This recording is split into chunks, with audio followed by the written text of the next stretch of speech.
അതാണ് കുറുക്കൻ. ഹാൻസും കോട്ടും ഒക്കെ ഇട്ട് ടൈ കെട്ടി കുറുക്കൻ മാഷ് ഭാര്യയുടെ മുന്നിൽ ചെന്ന് നിന്നു. എന്നിട്ട് ചോദിക്കുക, എങ്ങനെയുണ്ട്, കൊള്ളാമോ എന്ന് ചോദിച്ചു.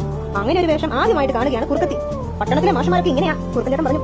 അന്താളിച്ചു നിൽക്കുന്ന കുറുക്കത്തിയോട് മാഷ് വിശദീകരിച്ചു. പിന്നീട് അകത്ത് പോയി മുണ്ടും ജുബയും ധരിച്ച് ഭാര്യയുടെ മുന്നിൽ വീണ്ടും വന്നു നിന്നു. ഈ വേഷം അങ്ങനെ നല്ലതാ. കുറുക്കത്തി പറഞ്ഞു. കുറുക്കത്തി പറഞ്ഞു, നല്ലതാ, സൂപ്പർ ഡ്രസ്സാന്ന് പറഞ്ഞു. കണ്ടോ മുണ്ടും ജുബയൊക്കെ നിൽക്കുന്ന, കണ്ടോ കുറുക്കൻ ചേട്ടൻ, കണ്ടോ മുണ്ടും ജുബയൊക്കെ നിൽക്കുന്നത്. അത് സാറാ സ്കൂളിൽ പഠിക്കാൻ പോകും ടീച്ചറായിട്ട്. എന്നിട്ട് കുറുക്കത്തിയോട് പറഞ്ഞു നല്ലതാണേ. നാട്ടുമ്പുറത്തെ മാഷുമാരൊക്കെ ഈ വേഷ കെട്ടുക. നമ്മുടെ സ്കൂളില് ഞാൻ 2 വേഷത്തിലും ചെല്ലും. ഓരോ വേഷത്തിന്റെയും സംസ്കാരം കുട്ടികളെ പഠിപ്പിക്കണം.